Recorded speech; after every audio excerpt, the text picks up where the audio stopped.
Don't know how to start this video as I'm not using an intro, but hello everybody, welcome back to a new Kirby's Return to Dreamland Deluxe video. In the past couple of days, we've recently got a wave of information that you would normally see in a Nintendo Direct, but they just dropped an entirely brand new website with tons of new artwork and screenshots and footage for us to cover. It's an entire information dump that you would have probably seen in the Direct, and we're gonna cover it because it's a lot compared to the initial reveal. In this video, I'm gonna go like slightly off script as I'm gonna go down through the new Japanese website, gonna go page by page and basically analyze and discuss most of the brand new changes and all the details that were added. The more notable ones being copy abilities and Merry Magoland, which is one of the brand new additions to the game. So starting off, let's get on to the first page of the Japanese website, which is basically just an introduction to the game. Here we see Kirby's basic moveset, him being able to inhale, swallow, and spit. Pretty basic stuff. We know there's 4-player cooperative play with support of multiple controller styles. We also got some brand new high quality renders of these characters, which is super sick. They have Joy-Cons here, which you can use like a sideways Wiimote, just like the original, which I think is a really nice choice. But hopefully you can also use Pro Controller, as I think that would be really comfortable to use for this game. Obviously you can play as Kirby for a single player, but with co-op, you can play as DDD, Meta Knight, and Bandana D. Or you can do 4 Kirbys, or 2 Kirbys and 2 helpers, or 3 Kirbys and 2 helpers. Whatever combo you want to work with, it's 4 players. Unfortunately, there's no online multiplayer for story mode, just couch co-op locally, which is a bit of a disappointment, but what can you do, I guess. One of the best changes of this remake was revealed on this website too, being that DDD, Meta Knight, and Bandana D all have their updated movesets from Star Allies, instead of their originals. This is a great change, as originally their movesets were based off of the existing copy ability, hammer, sword, and spear respectively. But now they have fully fledged movesets that can take the existing copy ability and expand it further to meet with the accompanying character's personality.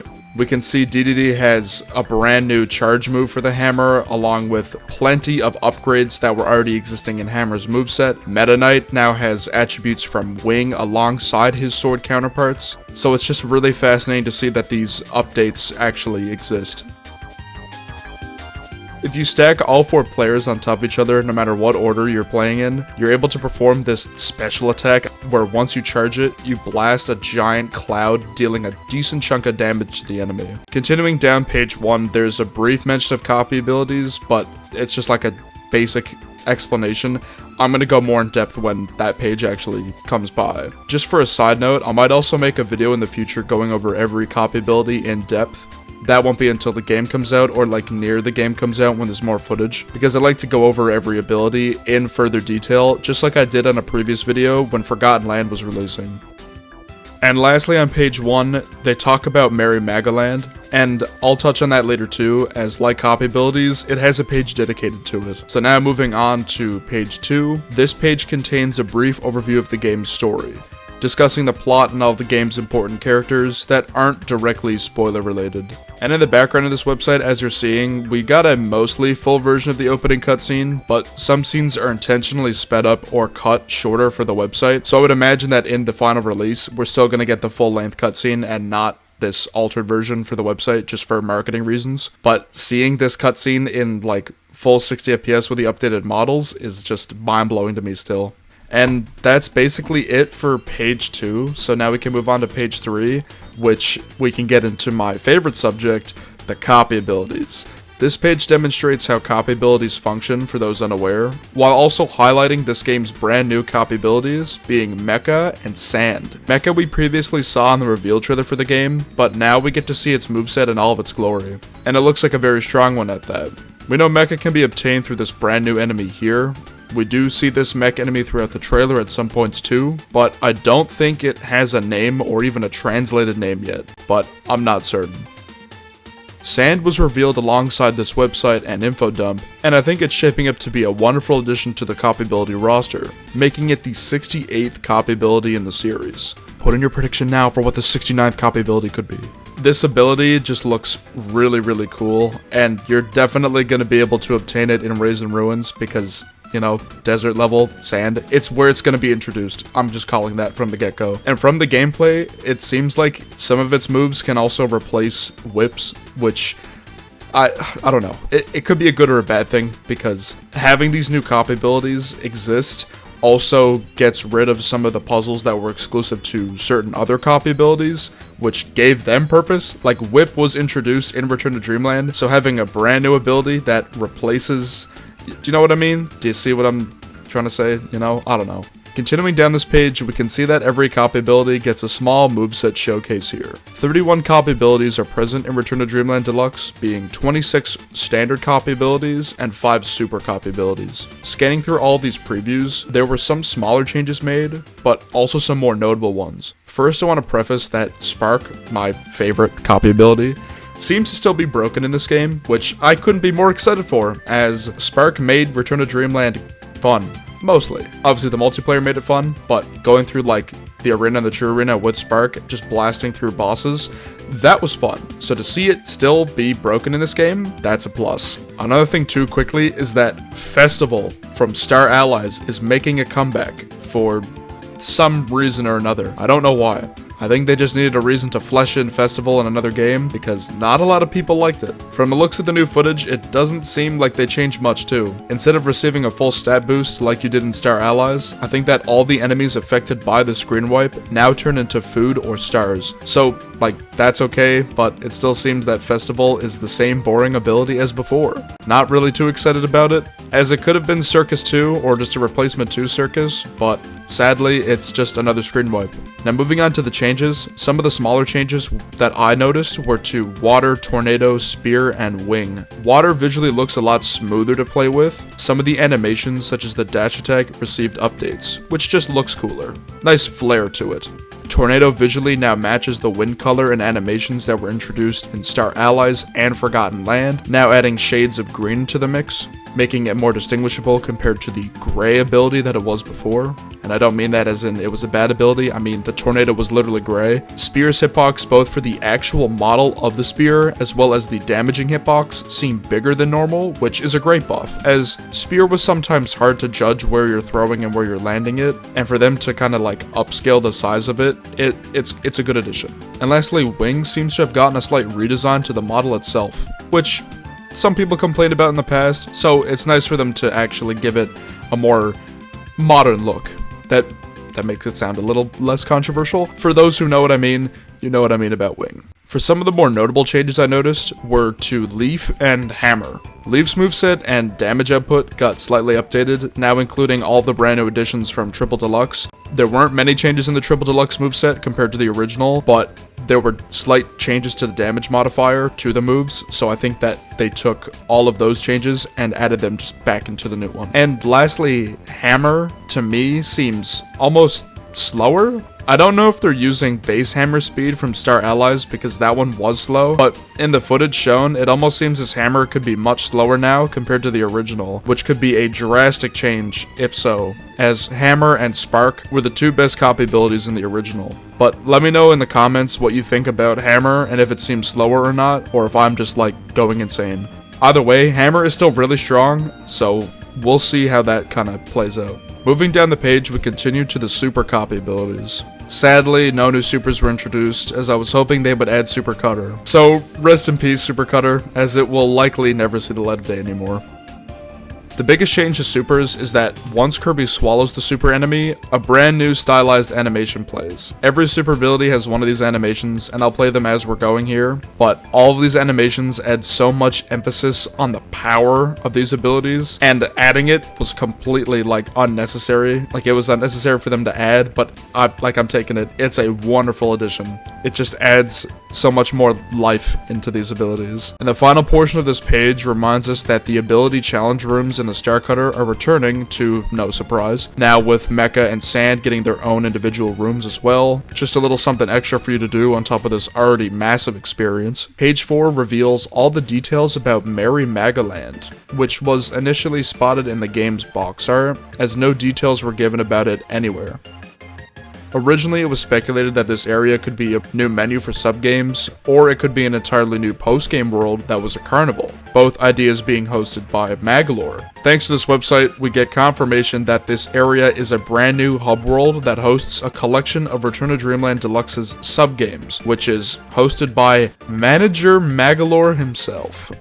It is unclear whether or not this is accessible straight from the get-go, or if it's unlocked in post-game. As in the original, after story mode was completed, Magoland has some dialogue in the lower star cutter that implies he wants to be a festival or like a carnival manager. I referenced this in a previous video. It's kind of neat that they stuck with this idea and ran with it for his character, but that's like the point I'm trying to bring up. Whether or not you can access this from the get-go, I think you're going to be able to, because it's sub-games, it's multiplayer, or if they're going to leave it for a post-game unlockable, but I don't know. I think it'll be available from the get-go. As for the sub-games here, there are quite a lot compared to the original, as the original only had 2, which were Ninja Dojo and Scope Shot, but here, there are a whopping 11 sub-games to play. Starting off with the brand new ones, we have Magoland's Tome Trackers. This one doesn't seem like anything too special. Magoland basically asks you a book that he wants, and then you have to go pick it out.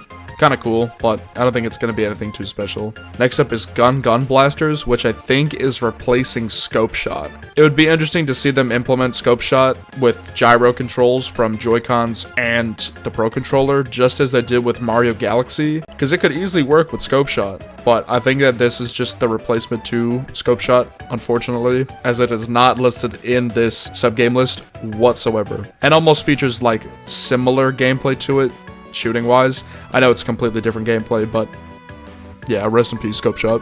Samurai Kirby returns from Kirby Superstar, as well as a brand new form of the game called Samurai Kirby 100, where you compete against multiple, I guess, ghosts of other players online, as it's not directly like exclusive to online multiplayer. You go up against 99 other Kirbys that are also performing the same minigame. So that's kind of sick, as it's one of the more popular sub-games that exist.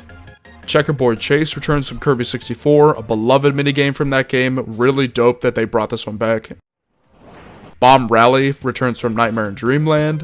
Ninja Dojo, like I mentioned before, from the original Return to Dreamland returns. Kirby on the Draw from Superstar Ultra comes back. Smash Ride from Squeak Squad, which I'm really excited about, returns. Crackety Hack from Amazing Mirror returns. And lastly, Egg Catcher, a classic from Kirby's Adventure returns. Multiplayer is going to end up being a massive aspect of this game. It's just unfortunate that there's no online multiplayer. It's all local. The only online aspect is that in Merry Magoland, there seems to be an online leaderboard where you can check on the stats of every minigame online. Kind of like Forgotten Land did, as that is the only online attribute to this game. If you only have a Nintendo Switch with just this game, do not buy online membership, as it has zero functionality with it. Now, continuing down the page, there's a missions board and a stamp board, which can be viewed in Merry Magoland, with at least like 100 objectives according to the Kirby Wiki. So, basically, a damn Kirby Battle Pass, that's what we're looking at here. Playing sub-games and completing missions rewards you with, I think, are these tickets called Merry Magoland tickets, according to the Kirby Wiki, as well as stamps which reward you with items. First of all, I'll talk about the tickets. You're able to spend these tickets on collectibles called dress-up masks, and it can be worn and used both in sub-games and in the main game. These masks are based on other characters throughout the Kirby series, and work in a similar function to the costumes in DDD's Drum Dash Deluxe and Kirby's Dream Buffet. We can see that there are a total of 86 masks in the game, according to the screenshot, and there are a couple of notable ones as of now, such as Elfalin, but obviously not all of them have been revealed. As for the stamps in Stamp Rally, I'm pretty certain that they reward you with a handful of items that you're able to store in a gift box and open it in-game. So far, the items they showed off were the Crackler, Balloon Bomb, Energy Drink, Maximum Tomato, and this hidden yellow star object, which I'm not too certain on its purpose. Maybe it's a random selection of the other items in the game, such as the Stomper Boot or Invis Stone, or maybe it selects a random copy ability. The option to have a drop-down menu of multiple items is a nice addition compared to the original, where you never even had a stored item, or in future titles where you are only allowed one item. Continuing here, that seems to be everything. Page 5 doesn't feature anything worth discussing. So now I'll just move on to actual gameplay. One slight fear that I have with this game, compared to like everything, is that the game may be too easy to complete with some of these new additions. Not only does Mech look really strong in-game, alongside every other broken copy ability, like we got 2 screen wipes, Spark is still broken, Hammer seems to still have its strong like power output. If we can play as DDD Meta Knight and Bandana D in the arena and True Arena, then DDD is going to be broken, just like he was in Star Allies. Multiplayer may be too much of a cakewalk, just like Star Allies was, which did make the game a little fun, but also really boring, as you could literally just breeze through every level. This new item menu that I just mentioned, giving the player access to items that were exclusive to select areas, like the Crackler, or the Boot, or the Balloon Bomb. They had designated puzzle areas dedicated to them so that you could use the item in that area to obtain the energy sphere. So for them to just like give you those items randomly in the level, it's, I don't know, it's concerning because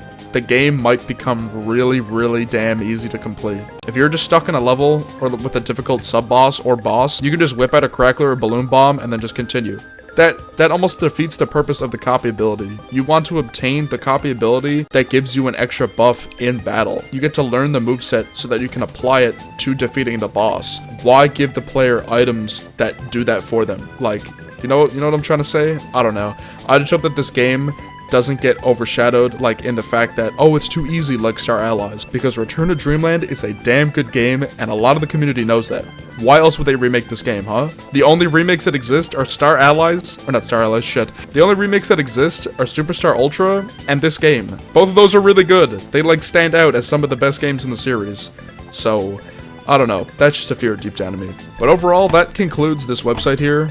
I think it's really interesting that they dropped this compared to like having even like a mini direct presentation that kind of went over all these details. I'd expect in the next like week or two that we're gonna get the Japanese overview trailer and then also the English overview trailer closer to release, as that's what Nintendo typically does with their upcoming releases, as the Japanese overview trailer for Fire Emblem Engage has been released, but not the English one, and that game comes out this month. So, yeah. Either way, thank you for watching this not really scripted, like, crazy analysis video. I am planning to do more of these videos if more information gets revealed, as Kirby is one of my favorite games of all time. So if you're excited for this game, which comes out in a month, or any new information, I will be the one to report on that in great detail. I enjoy doing it. So thank you for watching today's video. Any new updates that come out, expect a video. I'm going to make a video on the copy abilities in this game, and when the overview trailer drops, I'll do a video on that as well, as that will most likely contain either the same information or even more, and just brand new gameplay anyways. Thank you for watching once again, and this is Xord64, signing off.